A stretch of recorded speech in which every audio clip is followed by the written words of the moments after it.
I see you got a nice little jug over there. Is that 64 ounces? Yeah, 32. All right, we are good. We have all the cams. Objects We're are ready to smaller get than they started. appear. 32 ounces. Pretty good. All right. Well, Cheese, do you want to kick it off? What's popping? Awesome. Okay, guys. So welcome to the Two Dads podcast live. Have a short segment here as part of the fundraiser stream. A quick shout out again to speedrun.com for being our partner, and of course GSA. So yeah, today we have Darbian, the man, the legend of the most well known for the 2D Mario games mostly, but again, he has so many games on his list. How are you doing today, Bob? Doing fine. Hope the Awesome. event's going well. It's going great. Better than I expected actually so far. So we're on a good road. We're on the run of our life here. Right. Awesome. Okay, so let's get right into it. First question I want to ask is, again, according to your Twitch bio, you have a huge lineup of games you speedrun. I want to ask, what makes you want to speedrun all these games? Do you just like the diversity? You like, or do fans give you ideas and you kind of want to try different stuff because of that? Or No, it's not so much ideas that people give me. It's more, I guess video games have always been kind of a big part of my life since my childhood.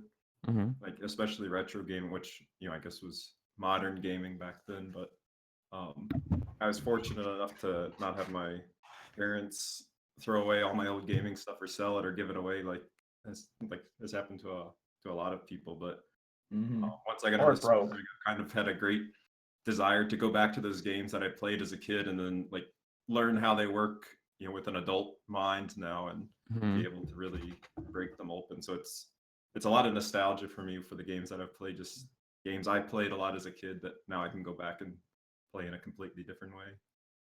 That's awesome. Yeah, I definitely agree with you with the whole adult aspect. Playing games as a child compared to now, it's like you play the games now and you see so much more. It's like, oh my gosh, all these things you can do in the game. It's obviously a lot easier to get around, but it's a good feeling to play now and be like, wow, I could do all this stuff now that I didn't know how to do as a child. Well, it's also like, I mean, if you have a favorite game, you can only play it so much before it offers pretty much zero challenge or really anything unexpected. But then as well, you add in the goal of completing it as fast as possible, and suddenly it becomes an infinite challenge. Yeah. And all these obscure details about the game become incredibly important to understand. So it's exactly really, really fun. So have you spent a lot of time like studying the games that you play, like down to the I guess it depends if there's anything to study, because a lot of them didn't really have a lot of prior speedruns done for them or a lot of community interest. There's something like Super Mario Bros. There's a whole bunch you can read up on getting into that, whereas something like Duke Nukem 64 maybe not so much. So it really depends on the game that I'm playing, but I do try to take advantage of whatever resources may be out there, so I'm not just blindly trying to find the best way to speedrun it on my own. It's not really right what I enjoy about speedrunning. I don't like coming up with my own routes. I don't like doing all the, I guess, grunt work. Yeah. I can relate to that a lot. Okay, with that said, which games would you say you spend the most time on and pay most attention to? I mean, if you look at strictly hours, I'm sure it's Super Mario Bros. I mean, that was the very first game that I successfully learned to speedrun. So time-wise, it just has the advantage over everything else. And then, I just kind of pushed myself to my limits in that particular game. And so much has changed over time. So like, what was optimal in 2013 is like, you could pretty much do in a day, a couple of hours today. So it's just really crazy how it's like that game. When people talk about the most optimized speed game, that's always like on the list somewhere. So it's just really fascinating how even a game that was considered solved back then has had like 2 seconds come off of it since then. And that's a huge deal for a game like Super Mario Bros. 2 seconds, because in a game like that, it's about the frames. Every single frame matters. Yeah, it's just it's really, it's kind of weird how that was the game that resonated with me, because I really don't like to play games where I have to care about every single frame. Right. But due to the way that game is programmed with the frame rules and stuff, you don't actually have to play perfectly to get a perfect time. So it kind of works out well. Okay. So a question I have, since you do a lot of 2D Mario, does it carry over at all? Like, can you pick up another one faster because you've already played a lot of other 2D Mario games, or are they all pretty different in their own way? I feel like even in a more general sense, just being good at one 2D platformer makes you good at any 2D platformer, makes you more prepared to be good at any 2D platformer, because it's really just moving, running, and jumping, maybe shooting. Yeah. I think those skills aren't necessarily important just to Mario games.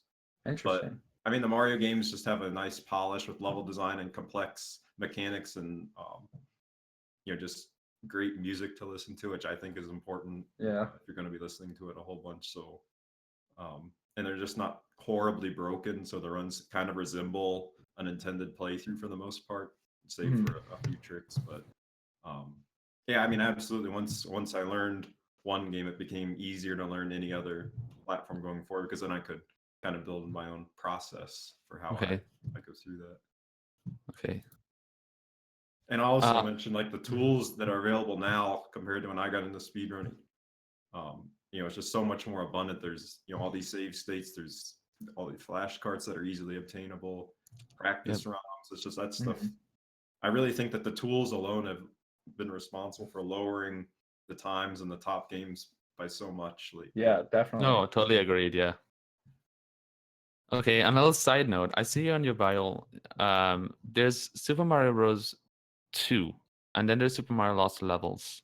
Yeah. Are those related at all, or? I mean, they're related in that they both say Super Mario Bros. 2 when you start them up, but and they're both Nintendo games, but Super Mario Bros. 2 Lost Levels was intended to be the sequel to Super Mario Bros. Worldwide. Right. But it was only released that way in Japan, and due to a number of factors, including the difficulty, it never made its way to the US as Mario 2, and instead another Japanese game, Doki Doki Panic, was reskinned to be a Mario game.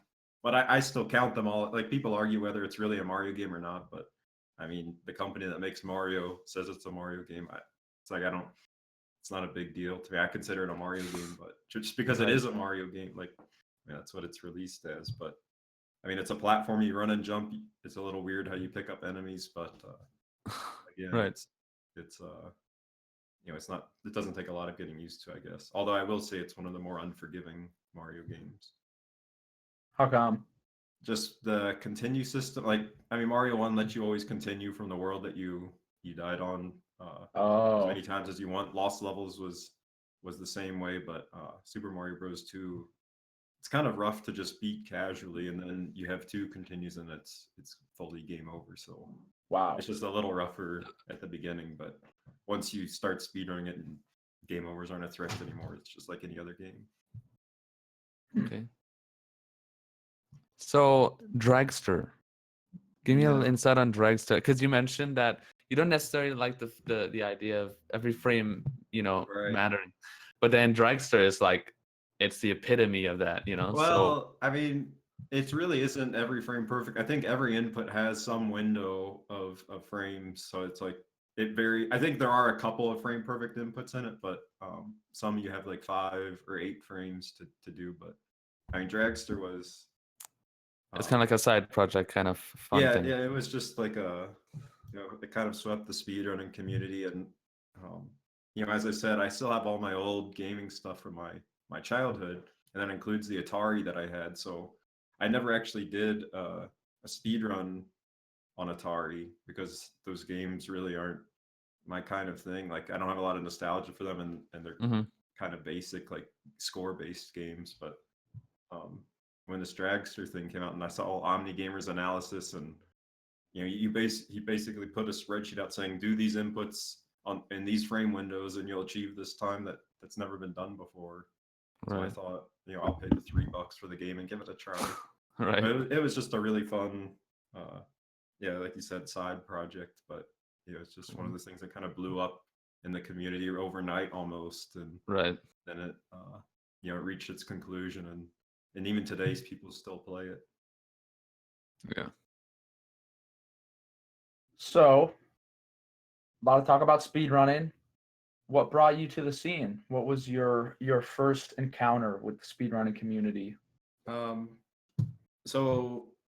I mean, I guess like a lot of people, the GDQs are what brought me in. It was specifically AGDQ 2013. That was the first one I got to see, and that was actually my first time on Twitch. I didn't even know what Twitch was. I just had So you saw it live. It wasn't like YouTube. Yeah, it was live. And if I could point to one run during that event that got me into it, it would have been Runner Guy's 100% Ocarina of Time run. I had seen speedrun videos on YouTube before, like Ocarina of Time beaten in 90 minutes or something. But at least the videos I saw were only the gameplay. So I just watched this gameplay that I didn't know if it was a task, if it was original version of the game, if it was being played with a normal controller by a human or what. It was just the gameplay, and I didn't understand everything that was going on in it. But when I saw the AGDQ stream and saw like a real human holding a real controller, playing on a real console and explaining everything that went on, that's when I kind of got that missing context and realized that this is a really awesome hobby. Like there's a lot of people who put a lot of effort into figuring out all these different strategies in these old games, and I was just glued to the screen that entire week. It was just game after game just blew me away what you could do in it. So that was my entry into speedrunning.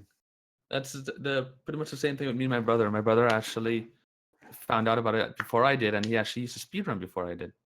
And it was just all day, dude. We were just so into it because our childhood was the same thing, was Mario, Zelda, and yeah.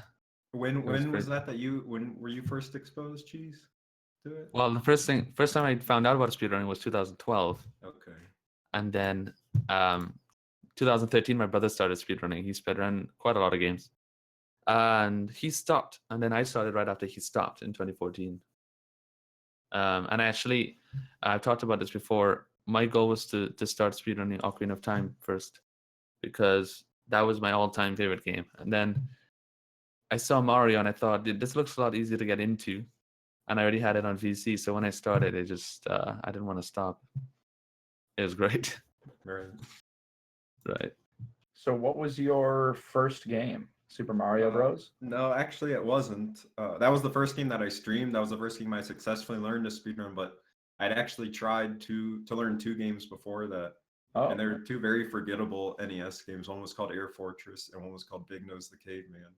Just because I had them with me, and they were, like, as I said, childhood games I had nostalgia for that I was considered super challenging. So I thought I would start with one of those to kind of break in, but as I said, those turned out to be even too challenging for me to speedrun at the time. And then Speedruns Live was hosting, I don't know if any of you remember it, but they had an event called Seasons, which I think they recently brought back. And season 1 was in 2013. Oh yeah, okay. And they basically chose like 10 categories from 10 relatively popular games, and those games would get like a leaderboard reset, and then you had 2 months to race it as much as you wanted, and the top 3 people on the leaderboard would get a prize. So I looked at the list, and Super Mario Bros was the only one I felt comfortable about learning, comfortable I could learn. So that's really the only reason I picked that game up. It was just for that one kind of forgotten event at Speedruns Live. Right. And so that was that right after AGDQ? You're like, okay, I'm gonna do this, or did you kind of sit back? My first stream and race was it was like April 21st, 2013. Oh, okay. So about 4 months after. It took me some time to figure out how Twitch worked. Yeah. It took me some time to figure out how capture cards work, splitters, and get like an old CRT. And it was actually kind of funny. I was watching Twitch after AGDQ, like I followed some of the runners there, but I would join the chat through IRC instead of the web interface for some reason. And I didn't exactly understand how emotes work, because in IRC they don't render. So I'd watch these streams and wonder why everyone was talking about this person called Franker Z. Like I didn't understand who that was. Like I thought it was just some legend in the community, because he was referenced in every single chat I was in. I was the same. And it's like it wasn't until I finally pulled up the browser, like weeks later, that I actually saw the emote rendered and understood. Neat. Awesome. Okay, so I see a bunch of other games here, like someone's that I've never heard before. The World of Illusion, like quite a few Mickey Mouse games. Was that one of your childhood games that you really enjoyed, or? Yeah, it was. As a kid, I would remember my parents taking me to like the local game rental place on a Friday or something, and I'd pick out a game, and I just had to go by the cover art back then. So a lot of games I just kind of chose at random, but I do remember playing some of like the Mickey platformers as a kid, specifically Magical Quest for Super Nintendo, which I thought it was an enjoyable game. It's not all that popular, I suppose, but that was one I wanted to go back to and revisit, which I did. And then there were some for the Genesis, which I also ran, and I was actually able to run all three of those at various GDQ events over time. My first one was World of Illusion. That was my very first GDQ run. But I also held the record in each one at some point, but now I don't currently hold any of those just because that's speed running. Right. Yeah. I mean, I was about to say, like, all these games you speedrun, plus being one of the in the top runners list of one of the most famous speedruns. I was gonna ask, like, have you ever reached a point, in your speedrunning career where it's like it's too much, I need a break? Have you ever taken big breaks? Yeah, I frequently, especially in the last couple of years, I frequently burned myself out, and I also suffer from anxiety to a degree. So sometimes I just have to back off. Like I recently, at the beginning of this year, I took like 2 months off, and I remember that. And I hate it. Like anytime you don't see me streaming on a somewhat regular basis, you can assume that I wish I was, but I just can't. No, I totally understand that. I need a break. I mean, everyone does. There are some streamers, dude. I give big props to them. I don't know how to do it. Streaming every day for years, and I need rest, dude. That's hard. I feel like it. I mean, I've never like done much casual gaming on my stream, but I feel like it might be easier to do that as opposed to like trying to constantly improve the best performance you've ever given at whatever game you're playing. Like, definitely. It requires a lot of focus and dedication. And then, I work full time, so this is really just something I do for a few hours. You work full time as well? Yeah. Wow. I have a full-time job, which I had before Twitch. So. Okay, where do you work? I'm a software engineer, so I just do computer programming. This guy, dude, this guy has it all. A full games list at software engineer. That's crazy. That's inspiring. I mean, one thing about so the full games list, I mean, anybody can run any number of games. Well, yeah.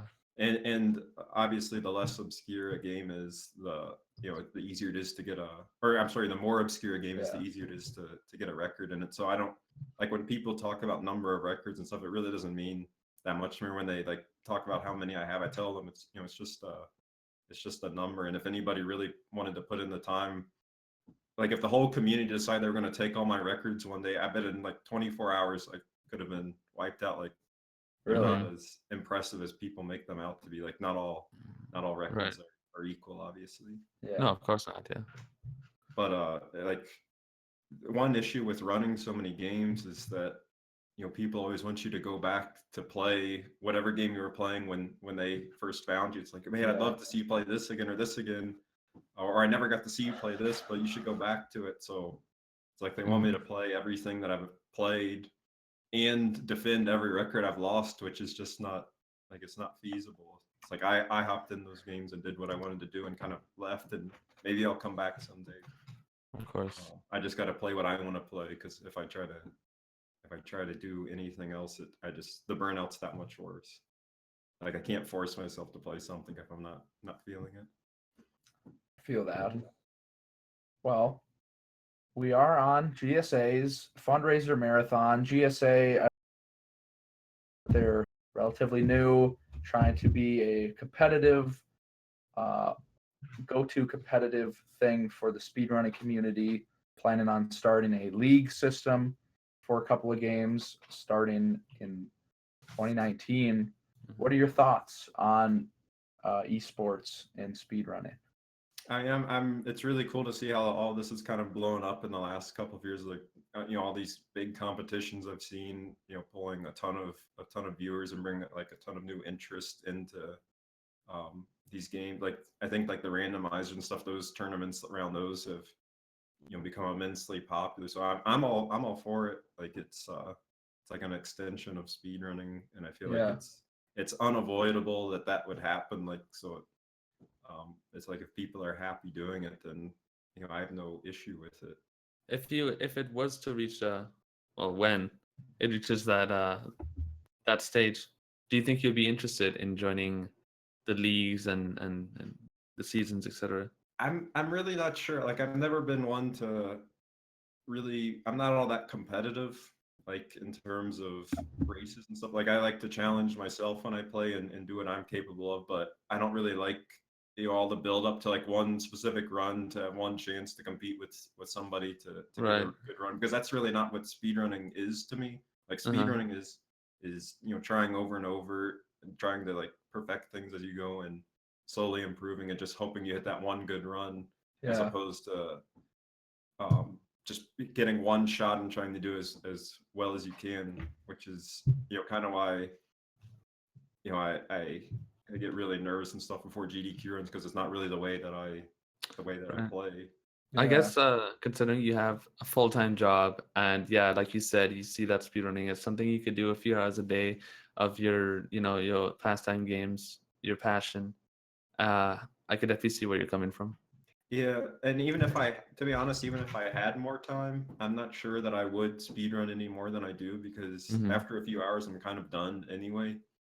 Right. It's like I can only take so much at a time. And even as of late, I've had issues with my thumbs being really aggravated, and I've seen some doctors about that and had some treatments. But who knew that holding buttons down for 4+ hours at a time is actually for them. But so like even right now, like I'm wearing these devices. It's called an Oval 8, and it helps keep my thumb from fully bending when I'm not playing. Just like I was diagnosed with like trigger finger in my thumb.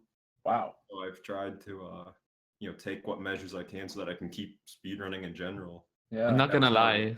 That was part of the break that I was on. I'm not gonna lie. SGQ 2017, when you personally taught me SMB1, like a few of the tricks in the game, I played for like an hour maybe, and my hands were destroyed. I don't know how you guys use that controller. That is hard. That's from you probably just not being used to holding that controller, but right. I mean, everybody grips a controller differently with a different strength. I press really hard because like I can distinctly remember like record pace Mario 1 runs where like input got dropped for a frame because I wasn't pressing the button hard enough, which I just kind of naturally train myself to press it really hard all the time after things like that have happened, and it's a horrible habit, but it's just kind of self-reinforcing when you're trying to be so precise with what you're doing, and like inputs get dropped, you just want to press even harder. So I'm not sure it's ever a problem that I'll fully overcome, but I just hope that I'm physically able to keep doing this for a while longer. That's the question. I mean, like Simply said, he's in the same situation. It's really tough. Yeah, it's hard too. I don't know if you've had to take a break because of it, but I've had to take a break, and it could be tough because like while you're playing, you're really into it because it becomes your daily routine and it's habit, and you're like, oh, I'm gonna play and it's gonna be so much fun. But after going months without playing, like you kind of lose that flame that you had for the game, and then it's hard to even be motivated to do like stretches and stuff. It's right.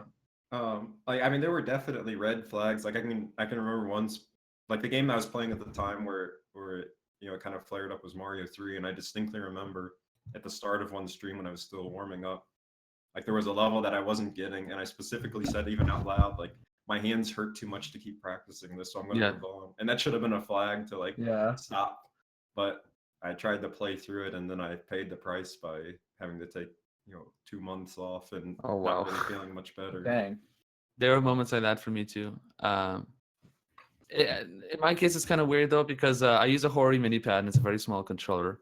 Almost everybody I know who uses Hori complains about hand pains and stuff and it being awkward, but I actually have experienced lots of hand pain with every other controller but the Hori. It's kind of weird. Actually, when I played OT and used GameCube controller, I got serious hand issues for a while. But I thought didn't you switch back to a standard N64 controller at some point, or for a few weeks, and then I realized it wasn't my thing. Right. Also, that hurt a lot too. So I was like, nah, I got to go back to Hori. Yeah, it's just, I mean, with the amount of time it takes, like if somebody's starting out and they want to get to like the top level in these games now, the amount of time it takes to practice and like the precision of the tricks that have to do, it's like, I feel like it's inevitable that this will just become worse and worse until, you know, like some new controller, like a super ergonomic controller is made or something. Right, that's good enough and has the right notches, etc. Depending on what game you play, it's complicated. Right. Indeed. Okay, well, I mean, we are coming close to time, but this is great. It was a short segment, but we got, I think, exactly what we wanted to ask. Could I get one question in? Just of course, yeah. So I have in my possession, before, like Nintendo used to sell like accessories for their older consoles on their website, and they still do today. But I remember buying 2 brand new N64 controllers from their store, like maybe 10 years ago about. Wow. And I still have them, and I was wondering like what you think would be worthy of using a brand new unused controller on for N64. It's like I feel like nothing I can do would justify breaking one of those in since they're so rare now. Is it still in box and never been opened? They actually didn't come in a box from their store. They're in a bag, but they've been sealed and unused. Okay, if it's not in the original box, it'd be worth less, but it being brand new and sealed.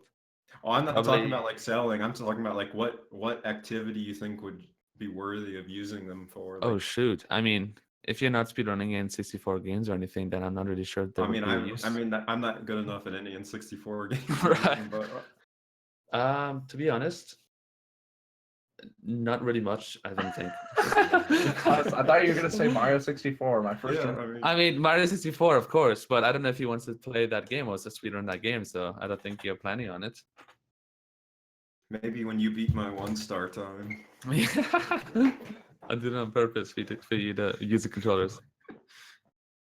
All right. Anything you guys want to add, or? No, I'm good. That was solid. I think we covered a lot of good topics. Nice short little talk. Awesome. I want to run through a bit about the prize giveaways we have. Once again, I would like to give a big shout out to Beast Coast esports team for sponsoring us with their merch to give away on stream.